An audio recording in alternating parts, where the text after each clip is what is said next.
Shubor nakaslem jong unong san Hima.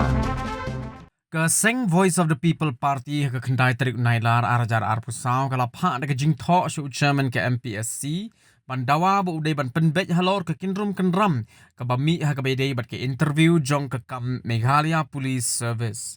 Kaseng kalau ong bah ke jing shisha de ban don hadu sapu hadu sapu laingut ki ban syak jit ha ke personal interview ne ke benta khat nyo teliki kam ki balan Henry kat kum ke result ke balami ke arpusan terik unaitung arajar arpusau la yui batang arpo hunyongut ki basyak jit ke personal interview.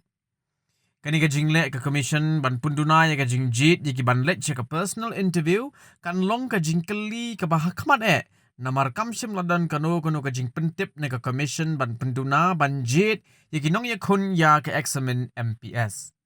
Kumta na kaliang ka seng ka dawa badai ban Pynbeit ya kani ke jing bakla bat badai ban Pynsangeh Shwa ya ke interview hadu ban da Pynbeit ya kani.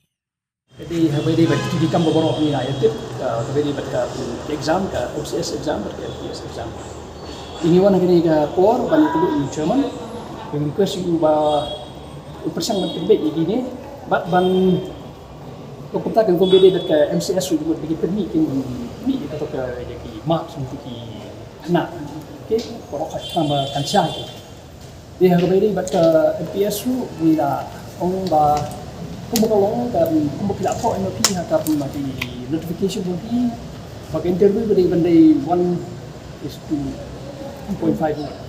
will candidate 2.5 good are ni live ban compete for one place hakin school tinggi kita pergi kat kitang kandidat untuk kumbakapa tentang 1.6 kambiang tinggi ke pak iki bapin consider kata ke namar ba itu ki kena ki ba duk long kumta mo kata sibun namar ba kalau kaliat pala kapos nang hadyo tu dan regi patang arpinyongon jadi sial piat tang 1:2 kalau long life sawut te kumbang awang di MPSC duduk pasdang tadi 2.5 te jemput kan berkambun ya kata kumbaron 42 43 ini request ya ka chairman bon consider ya kata fang begitu di bapiru kinum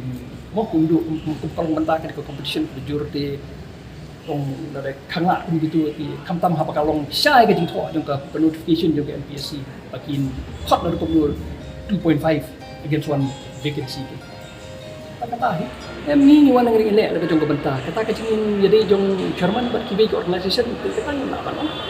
ni wan ni ban super part bar kom kalong ni di ke political party kibri ki request ni ban ni yarap ban ya keren lang ya ke public service commission tidak dan dah ini wan hangi ban request iki bu ada kibet ale kata kan orang bah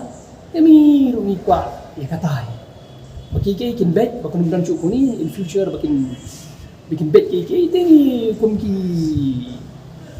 parti wan ni ai kat kan suggestion chairman tang ban shu produkti dari wan ban ai kat kan suggestion di ban penbahai kan public service commission